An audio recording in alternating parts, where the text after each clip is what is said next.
I'm Quinn, and I'd like to share the story of my life, how it began so wonderfully and then shifted in ways I never saw coming. I was married to Kevin, a relaxed man who inherited a quaint Italian restaurant from his father. We settled into a cozy house left to me by my grandmother. It was here that we began our family, welcoming our son, Frank. In the early years, Kevin and I would spend evenings on our back porch after Frank was asleep. We'd dream together about our future, saving up for a bigger house, perhaps having another child. Kevin always envisioned it with a beer in his hand, while I thought about giving Frank the best possible education, hoping he could attend college without the burden of student loans like I had. Life was simple and joyful, but over time, as I advanced in my career, Kevin seemed satisfied with just maintaining the status quo at the restaurant. It remained cozy but struggled to bring in enough revenue.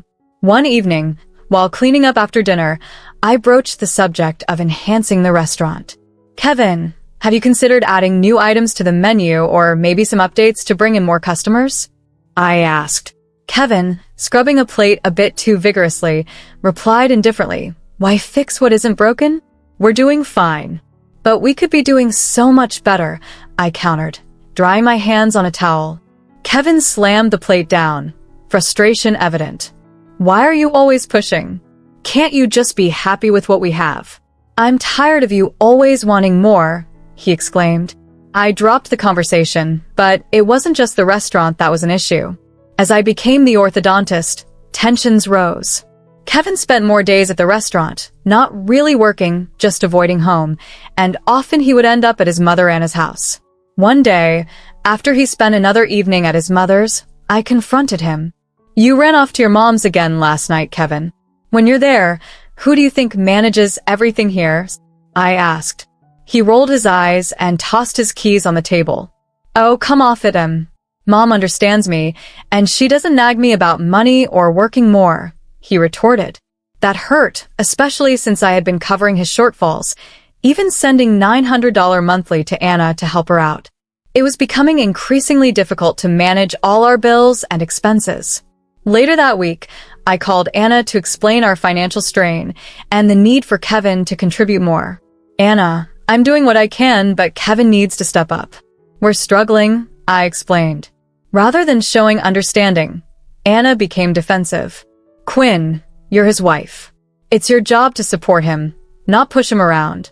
You're always after my boy to change. Can't you see you're the problem?" she accused. Anger welled up inside me. "I am supporting him, Anna, more than you know. I even send you money every month. How can you call me the problem? You're calling me a gold digger?" "I'm the one counting every penny to keep us afloat," I replied, her words stinging before she abruptly hung up. As night fell, I pondered over our conversation, feeling both frustrated and saddened by the turn our lives had taken. I watched Kevin slump onto the sofa, a beer in his grasp, absorbed in his phone. Meanwhile, I tucked Frank into bed, the day's conversation with his mother weighing heavily on my shoulders. Life at home had become increasingly challenging since Kevin's restaurant fell on hard times. He had been forced to let his staff go one by one until it was just him, alone, making pizzas in a quiet part of town. Even then, the business dwindled to the point where it couldn't keep the lights on. The day he closed the restaurant for good, he returned home looking utterly defeated, yet there was a defiant glint in his eyes. This isn't the end. It's merely a setback," he said, trying to maintain composure as he hung up his apron for the last time. I sat at the kitchen table, bills scattered around like a spread of ominous cards. "A setback, Kevin? The restaurant is closed. We need a new income source, and we need it now," I replied. His pride took a hit, and he bristled. "I'll find something, but I won't just take any job. I have my standards. I was a business owner, And what does that mean now, Kevin?" "We need actual money, not standards," I countered, my frustration boiling over. He just shook his head, muttering about not becoming a desk jockey. "I have a degree, Quinn. I'm aiming for a managerial position, nothing less." I was stunned by his audacity. "Your business just tanked, and you think you can land a top job just like that?" I snapped, unable to mask the irritation in my voice. He didn't respond, just stormed out, likely heading to his mother's place. That's how things went now. Whenever it got tough, Kevin disappeared. The weekend brought no relief, only his mother Anna crashing in with her demands. She arrived just as I was preparing lunch, her timing as flawless as her audacity. "Quinn, you need to talk to your bosses. Get Kevin a good position at your company. He deserves it," she insisted, as if it were the simplest solution. I let out a harsh, short laugh. "Anna, that's not how it works. I started at the bottom and worked my way up. They don't just hand out top jobs because I ask." She narrowed her eyes, her lips thinning. "You just don't want him to succeed, afraid he might overshadow you, huh?" I explained calmly, despite the rising tension. "Seriously, Anna, Kevin walking into a senior role with no experience isn't going to happen. It's not about fear. It's about reality." Lunch continued under a cloud of chilliness, Kevin silent, likely ruminating over his bruised ego and his mother's words. Kevin's days turned into a blur of inertia, lounging with his beer and phone while I managed work, house chores, and caring for our son Frank. Each evening, I returned home to a chaotic house and no dinner in sight. "Kevin, could you at least start dinner? I'm running on fumes here," I would say, dropping my bags and kicking off my shoes. He'd grunt, eyes glued to his phone. "You do it better. I'm tired too, you know." It infuriated me to see him so idle, especially when Frank, hungry and expectant, would tug at my sleeve. "And Kevin, did you pick him up from school today?"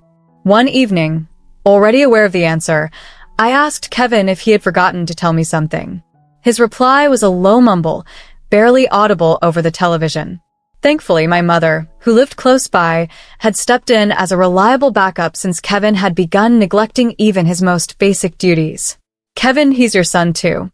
He needs you," I stated, striving to keep my voice calm, though it was challenging. Typically, this would be the moment he'd leave, the door slamming as he went, marking another routine day. True to form, he vanished, leaving me to manage everything alone. The pattern escalated when I noticed money missing from my wallet. Initially, it was just a few dollars, but soon entire bills were gone. One night, after confirming the missing money, I confronted him. "Kevin, have you been taking money from my purse?" His eyes darted away before meeting mine again. "Needed some cash for beer," he admitted. "Beer? You're taking cash like a thief now," I exclaimed.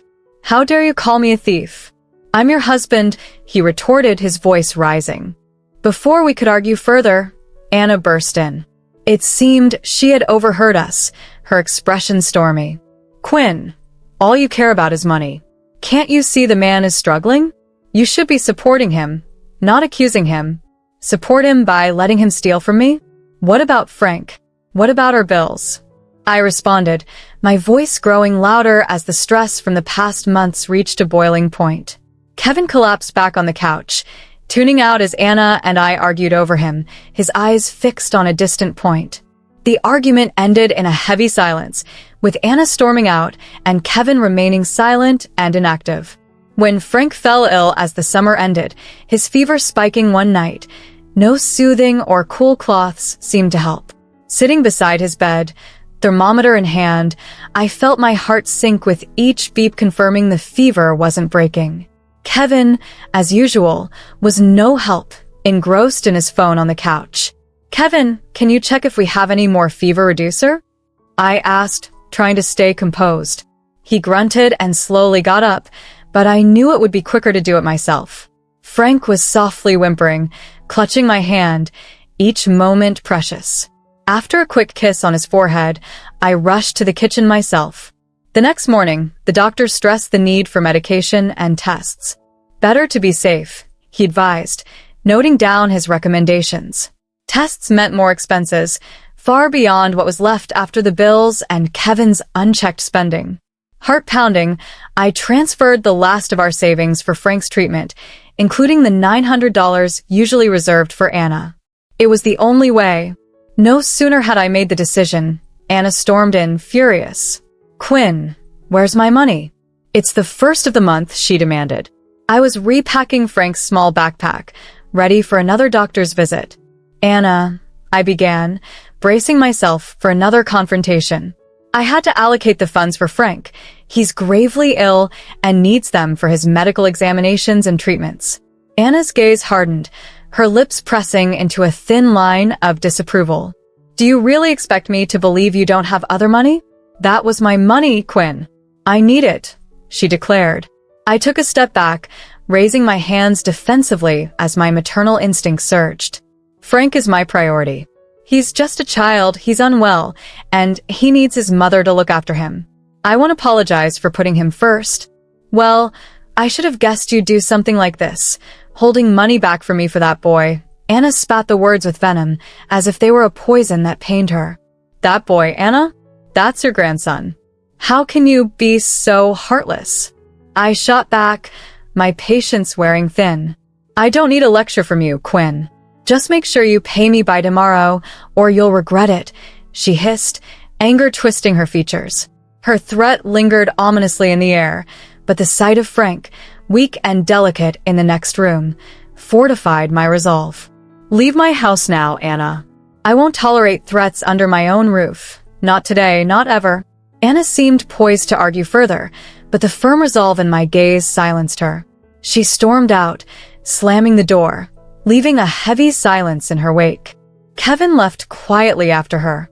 I went back to Frank, my hands trembling as I gently stroked his hair. He looked up at me with trusting, pain-filled eyes. It's okay, baby. Mommy's here, I whispered, kissing his forehead, my resolve hardening. The days became a blur of hospital visits and sleepless nights. Kevin's absence was a quiet relief, no more arguments or scornful glances. But after a week of strained calm, I sensed something was wrong one Monday afternoon. Checking my bank app, my heart sank as I saw large withdrawals had nearly drained our savings. Panic clenched my chest as I scrolled through the transaction history, each withdrawal a betrayal. Calling Kevin was futile. He hadn't answered in days. Resolutely, I blocked the card to halt his theft. Amidst the turmoil, I realized the depth of Kevin's selfishness. A week after he disappeared, Kevin returned, not alone but with Anna at his side. They found me amidst a chaos of Frank's toys and medical bills scattered on the living room floor. Quinn, we have news, Kevin declared, a strange smirk on his face. I won the lottery, $27 million. And no, you won't see a cent of it. I'm filing for divorce. The room seemed to spin. What about Frank? I managed to utter.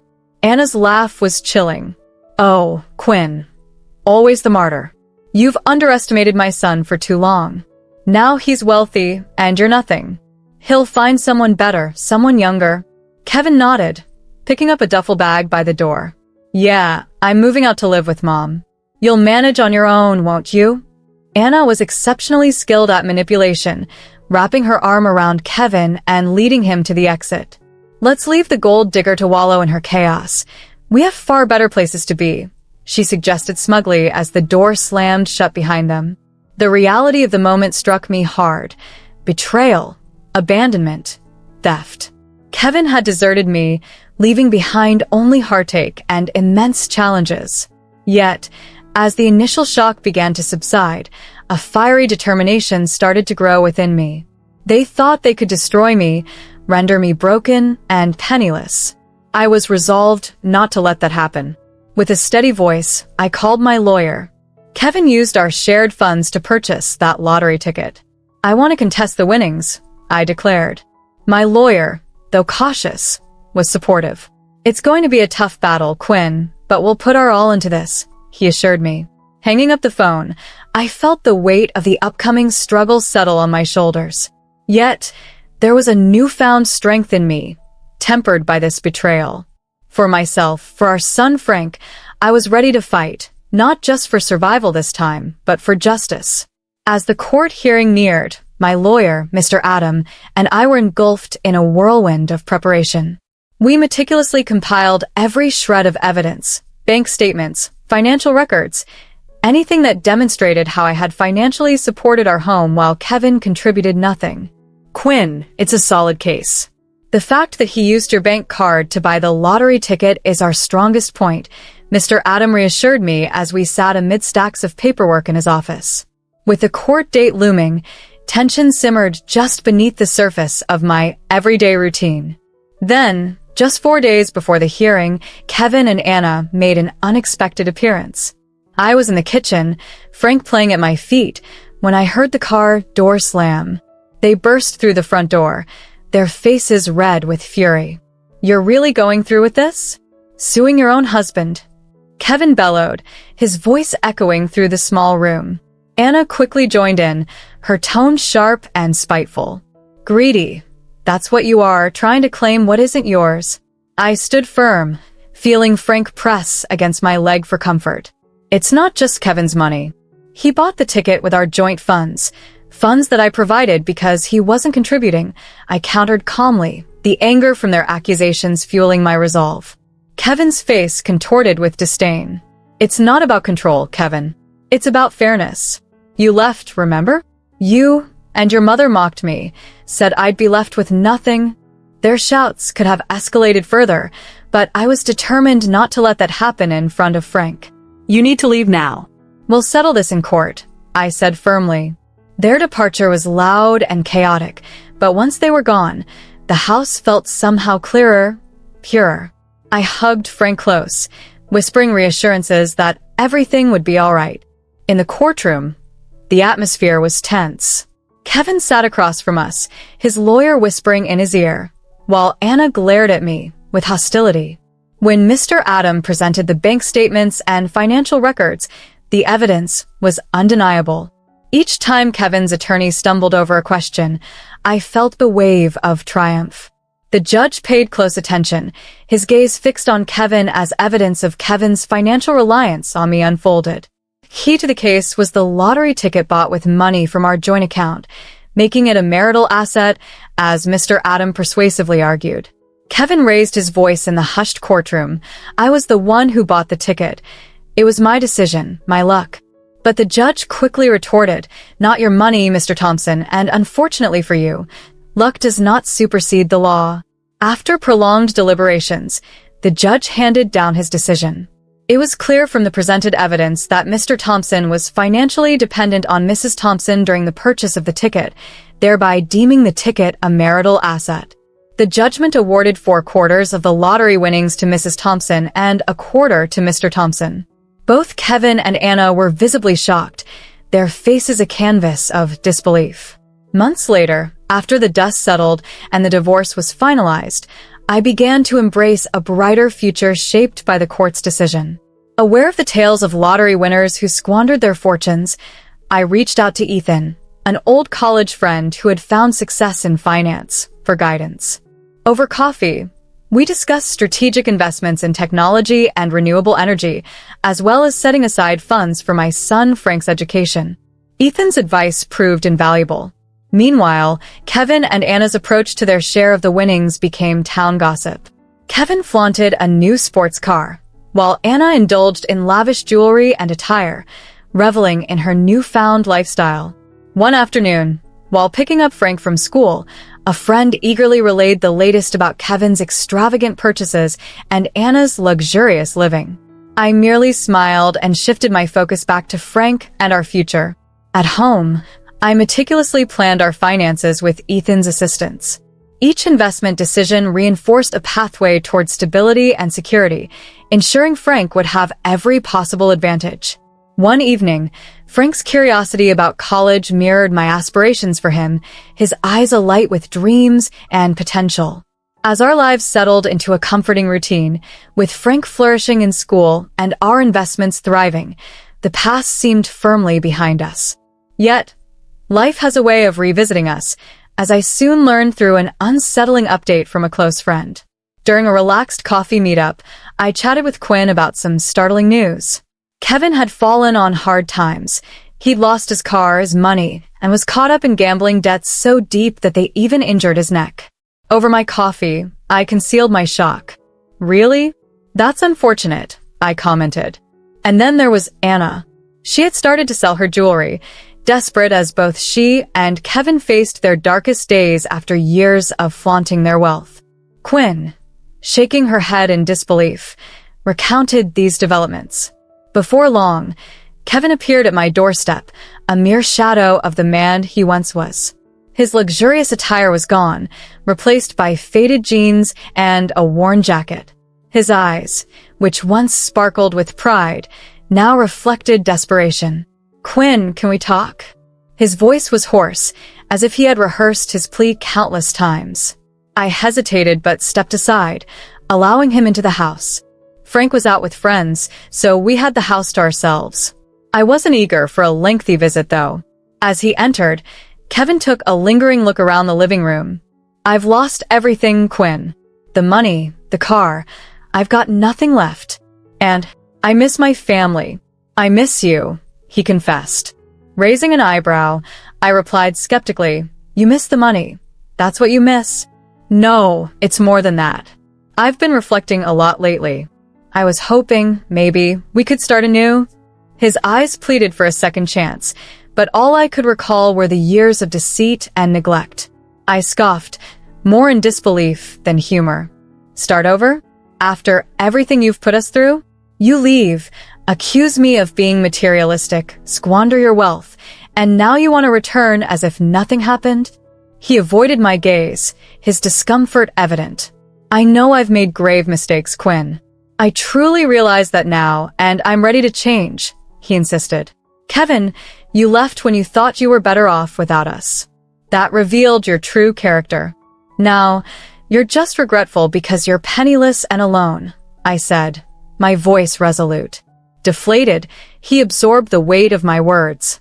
"So, there's no chance for us?" he asked softly.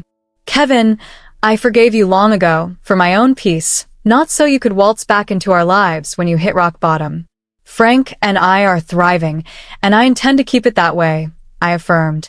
With a heavy heart, he left, shoulders slumped. Watching him walk away, I felt a chapter in my life close definitively. Later, as I picked up Frank, his laughter filled the car, affirming the true richness in our lives. No lottery win could ever match the genuine, invaluable love and joy we shared. Our path hadn't been smooth, but it was uniquely ours, brimming with irreplaceable, authentic affection.